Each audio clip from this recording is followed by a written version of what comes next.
everyone, welcome back to my channel. I'm the City Witch. So this is video number 2 in my latest collection where we're talking about sigils and all the symbols that you can use to further embellish your sigils with, and all the different energies that they come with that can add further intention and power behind your sigil. So I've got 3 examples in front of me here, and all of them are designed and created using different methods of sigil design, and all of them have slightly different embellishments upon them. So an embellishment is something like this, where at the end I've added a diamond or a curly whirly. Over here you can see there's triangles, there's arrows, there's X's, there's a gigantic circle, there's a plus sign in the middle. Over here we've got some slashes, we've got a symbol that conjoins the male and female energies, and we've got a gigantic V and some swirls again. So what do those mean? How do they further add intention and energies to your sigil, and how do you make the right choices? So that's what we're questioning in these videos. So to start with, the first video I gave you a collection of symbols, and in this video I'm going to give you some further symbols to work with. So I suggest you get yourself a pen and paper and you make some notes as I'm doing this video, and when you come to design your sigils and you're choosing what to pop on the end or further embellish with, you've got plenty of choices and options and you know what they represent. So what I said in the first video, guys, was that just like herbs and crystals, symbols have many possible meanings. So when you're incorporating a symbol into your sigil, you need to be clear about what that is representing and what energies from that symbol you're specifically calling upon. So as an example, this particular sigil up here is a symbol for karma. So I didn't do any statement of intent, I didn't set a petition or anything along those lines. I just wrote out what I wanted this to be, which was the word karma, and I wrote it out in capitals. Then I further broke that down into its lines, its slashes, its curls, and any kind of markings that it created. And then I started to further turn that into my sigil. And then I was left with the ends. So I could have stopped here, but instead I decided to turn that into a curl. And then I did that with all of the ends and added a triangle here. Well, why did I choose a triangle for a karma sigil? What does that do to this sigil, and how does it further embellish and add extra power and intent to this sigil? Well, the answer's simple. So diamonds represent mirror energy. Diamonds are very hard. They're obviously, you know, a girl's best friend. They represent structure. They are very refractive and also reflective, and they are very shiny. So you can call upon the energies of a diamond to represent mirror-like energy. And mirrors are used for multiple different things in many cultures. So first of all, mirrors are very, very good for beauty and glamour work. They're very, very good for seeing the truth and stripping away someone's falsehoods and illusions they've surrounded themselves with, and showing them the naked, bare, honest truth. They're also very good for reflecting energies you don't want away from you, so good in defensive protection magic. They're also very good for refracting energy as well, bouncing light and energies off of the room or the place that the sigil resides in. They're also very, very good for truth spells, so getting to the bottom of something, and also very good for hiding secrets as well, because you might want to distract somebody or deflect their attention away, protecting the secret that is contained within. So there's lots of different ways to look at a diamond and its energies, and that's just some of the examples I have on that one particular symbol. So I chose to incorporate that because I liked its energies for this particular sigil I was designing. To me it was perfect, and I knew what I wanted to call upon from that symbol to add to this sigil. Now you might look at it and go, it's just a diamond, or it's a very pretty sigil, and not really consider what that represents on its own and what it's doing to the sigil and what it's empowering it with. And then over here we have some triangles and some arrows and some X's. There's a lot going on here, and all of these have lots and lots of different energies that can further layer your sigil. So in this video, we're going to be talking about some of those symbols and breaking them down. So I hope that's made sense to you guys, and I hope you enjoy this video. If you haven't yet watched any of my other videos, number 1 in this collection, and any of the videos I've already created, which talk about how to be creative with your sigils and how to use 5 or 6 techniques to design your sigils, I will link all of those in the description below, so you can check those out if you're interested, guys. So let's get started and talk about the next collection of symbols. So the very first symbol we're going to start talking about is wavy lines. So wavy lines, you might get something like this. And they can be as tight or as loose as you want them to be, and they can be horizontal or vertical. So what do wavy lines represent? Well, first of all, they remind you straight away of flowing, moving energy, okay? They also symbolise water. Now, water is obviously something that's very flowing, it's very free, it's constantly moving and shifting and changing. So all those sorts of energies can come with the symbol of a wavy line. So think of energies like fluidity, rolling hills, flexibility, vibration, sound, and also they can represent snakes. So you can actually draw a wavy line and add something like that to it, which could be a snake-like energy with its hissing tongue. Snakes can represent energies of poison, transformation, shifting, the shedding of the old to make way for the new. They can represent sinister, sly energies, and they can represent great transformative healing energies as well. They can also represent danger, fears and phobias. So there's a lot of energies to incorporate with the snake. So if you wanted to take your wavy line further and turn it into a snake, you could, or you could just stop here. Now obviously the direction has an impact upon what you're trying to do here. So if you're doing your wavy line and it's going that way, you could add a little arrow to the end telling you the direction of flow, or you can add smaller ones like that, showing you the energy is going that way. That is the wavy line's direction. Now, as we've discussed in the last video, going towards the east is all about the future. It's all about moving from the past into the future, letting go of the past and embracing the future, all those sorts of energies. Now, if it was going the other direction, where we're pointing that way, obviously just to make that clear, I'll add those on as well. This means going backwards towards the past. It means looking over your shoulder. It can mean fear. It can mean someone's going to stab you in the back or let you down or betray you. All those sorts of energies could be present. It can also represent going against the flow or against the grain. It can represent standing uniquely in your own power instead of going with the flow. It can represent some kind of a blockage or something that's unable to move or flow, especially if you then added something like that in its path. How would it get through? It wouldn't, so there would be a certain blockage. So there's lots of ways to embellish and work with that sort of energy.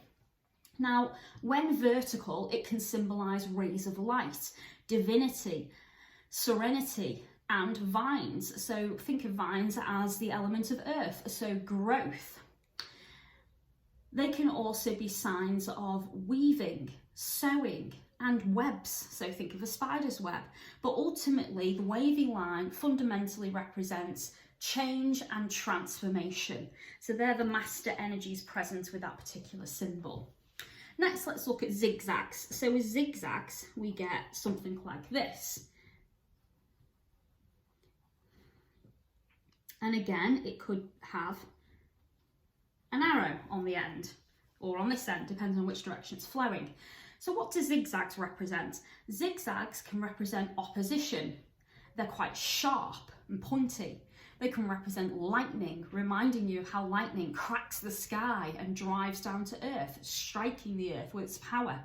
So for that reason, divinity also comes with this symbol, the touch of the divine. It can represent quick lightning change and transformation. It can represent rockiness or rocky energy, something unstable or rough.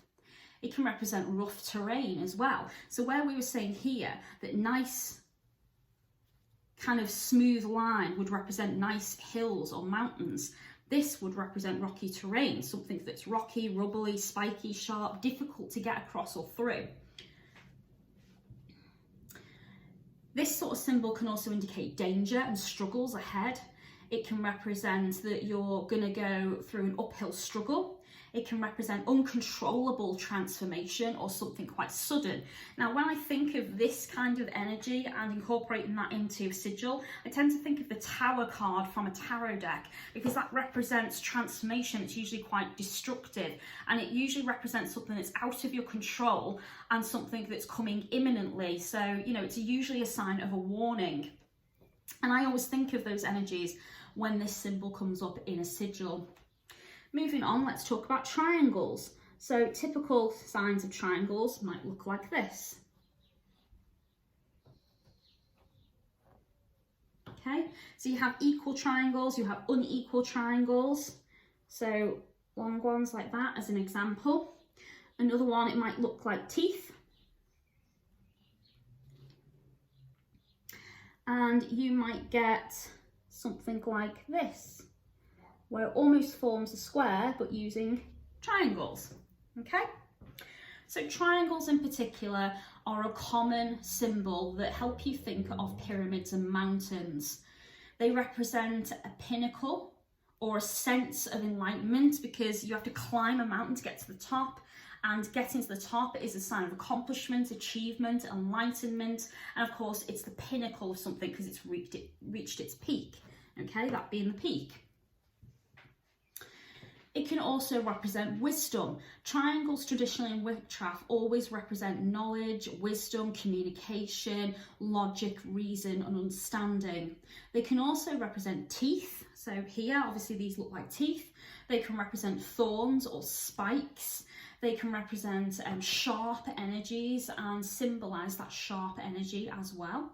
They can represent spearheads, teeth, spikes. They can represent daggers and danger. But overall, when you think of a triangle, if it is quite spiky and, you know, there's a lot of them, I tend to think of warning signs and danger whenever it comes up. But if I was to see a triangle on its own in a sigil, I would say that is probably wisdom, communication, logic, understanding, or some kind of enlightenment where you're trying to rise to the peak, okay? But it would depend on the other symbols that are present and how the sigil is designed. But that's what I think of when I come to a triangle, and symbolically, that's all the things I've mentioned is what a triangle can represent. Let's move on to the next one, and it's an obvious one, the square. So the square is used quite a lot in making sigils because it's a really good container, it's a really good foundation for your sigil, and it's a really good base for designing your sigils and filling in the centre of the square to embellish the sigil, okay? What does a square represent? So first of all, a square is a container. So it holds things, or it contains things. So it's traditionally used to trap demons and spirits and anything negative. It can also be used to represent territory or marking out territory. It can be used as well to represent boundaries and structure. It can represent protecting something from outside influences. And it can represent binding something in place. So if you think about something being trapped as if it's in a locked box and it can't get out, that's binding something in place. It can also represent energies of being imprisoned, so some kind of imprisonment. It can represent structure because obviously it's quite stable and solid, kind of like a house. So it can represent stability and foundation for that reason. It can also represent mastery over something. So think again when we're going back to the demon traps and spirit traps, you're having mastery and control over something. It can also represent secrets being kept from you. So think along the lines of Pandora's box, and for that reason it could come with energies of mystery. Can also represent protection, because just as much as you might put something in a box to keep it secret, you also might put something in a box to protect it as well. So think about precious jewellery or gemstones and how we like to put them in jewellery boxes to keep them nice and safe so they don't get broken or damaged. You can also think of this as a building block as well, or a stepping stone to a goal. So there's a lot of different energies that come with a square. So you just need to pick on one of them to incorporate it into your sigil. Let's have a look next at the difference between a square and a rectangle. So obviously a rectangle is slightly different shape to a square, but can come with similar energies. So it can still represent stability and structure and foundation, but think more a little bit about a tower rather than a house. So houses tend to be equal, they tend to be structured and have foundation. Towers tend to be less equal because they're taller. They do still have the ability to fall down, crumble, sway from side to side, because obviously this side is longer as opposed to the shorter sides. Symbolically, the rectangle can represent a coffin, symbolising rest, death, or regeneration. It can represent a bed for sleep, growth, and healing. Or it can represent money. So think about your bills. So, you know, £20 notes, or, you know, $100 bills in American currency. So, you know, it can represent money, particularly if it's that direction. Okay. So with that comes energies of prosperity, abundance, and wealth. It can represent, as I've mentioned before, a tower. So, you know, towers are slightly different energies to a house. It can also represent a contract or a document of some kind. It could even represent a book. And then you can have the book open or closed, symbolising knowledge available or knowledge that's sealed from you. Or it can represent a doorway, something that's blocked that you can't get through and you wish to open. Or it can represent an open door, something you wish to travel through and explore. So mystery. So there's a lot of different energies with those particular symbols. Now, I really like the idea of a rectangle, although I don't use a rectangle more. I tend to favour the square, but I do really like the idea that a rectangle can represent rest and death and regeneration. And I like the idea that it can represent healing as well. So it could be really good for a healing sigil. It could be really good for growth and personal work, and even shadow work as well, especially with it representing the death of something. So perhaps it's the death of your old self and the embracing of your new self, and not denying the darker aspects of yourself anymore. Really interesting symbolism that could go with that to make a sigil. So moving on to the next one. So the next symbol I'm going to talk about is diamond, which I'd already mentioned a little bit at the beginning of the video when we were looking at my karma sigil. So diamonds can represent prestige, they can represent goals, they kind of look a little bit like a shield, so defensive energies can come with this, shielding energies. They can also represent financial focus. It can signify the yoni, or the womb, for birth and life. So the very image of the feminine divine comes to mind with that, and then obviously the entire female form. It can also represent a fraction of light and reflective energies like a mirror, and it can be used in magnifying things as well. So there's a lot of really, really interesting energies there. And obviously when you're thinking of a mirror, think reflection, so think truth, think stripping away illusions and breaking down barriers, think showing someone the reality of a situation, especially if they're disillusioned or they are trying to focus elsewhere, or they're in some kind of state of denial. So diamonds will be really good for a sigil to help that person see the truth, the reality, and accept things as they are. So really interesting symbols with the diamonds, and it's one of my favorite symbols to incorporate into a sigil. And again, you know, diamonds can come in many forms. So you may see one that's like that, where it's got a line in the middle. And again, it can go on its side. I've not particularly done that equal, but there you go. And again, it doesn't even have to be equal. So it could start off small there, but then go tall there. So there's a lot of different ways to see the diamond, and a lot of different structures to consider with it as well. But ultimately it all has the same meaning, a diamond, so it doesn't really matter whether it's equal or not equal, it still represents the same thing.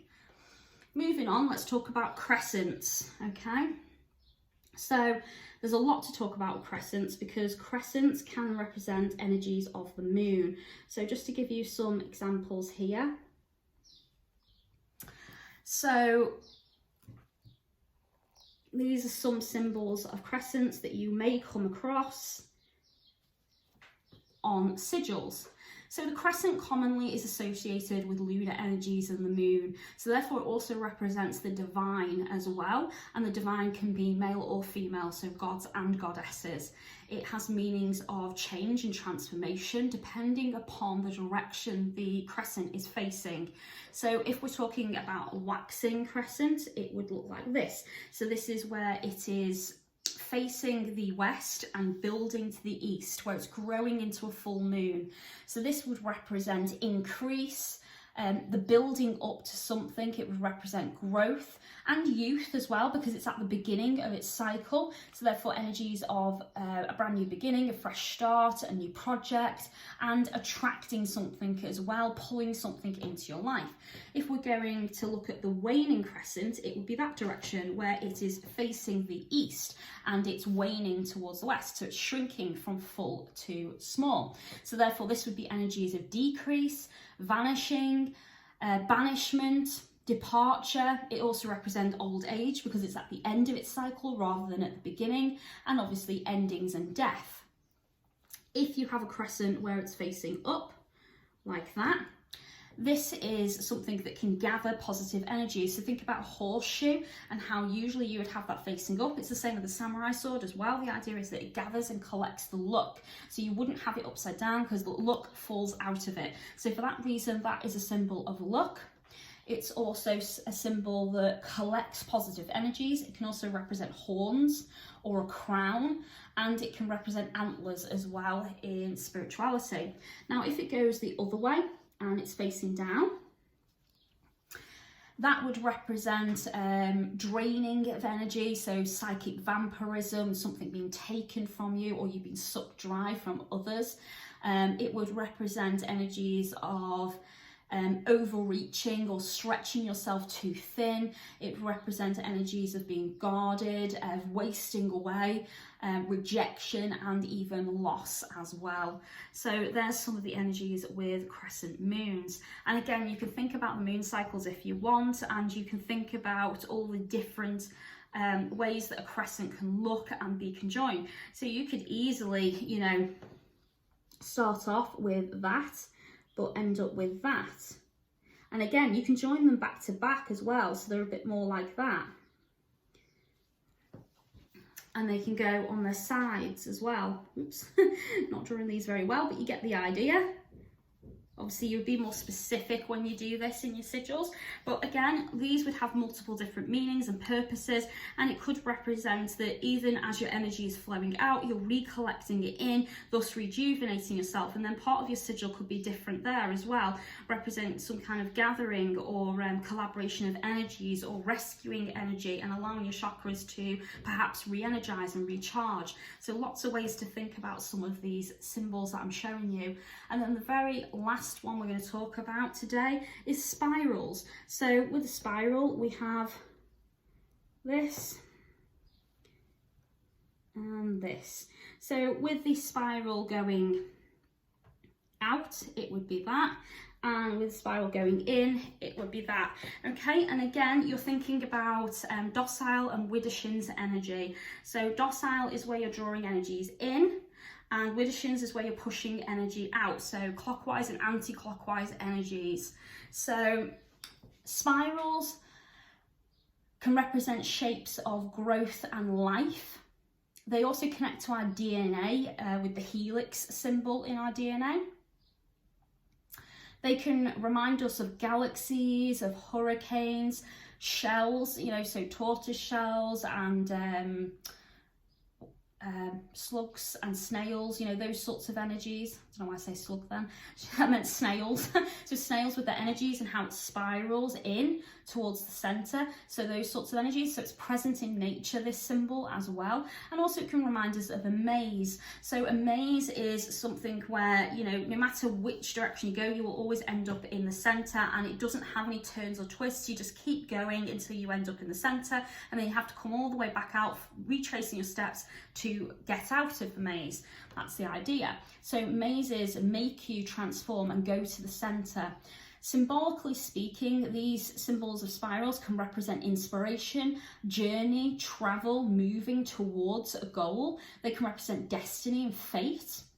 The spiral's direction influences what's happening. So as I said before, if the spiral's going in, you're pulling something in, you're going on a journey, usually something deep within. And if it spirals out, this is about pushing or moving out or transformation of some kind where you're coming out of your shell. So perhaps if you're quite introverted, this would be good to become more of an extrovert or accept energies and people around you or events as they're transforming. It can also represent transformation, going from a cocoon-like state and coming out as a beautiful butterfly at the end.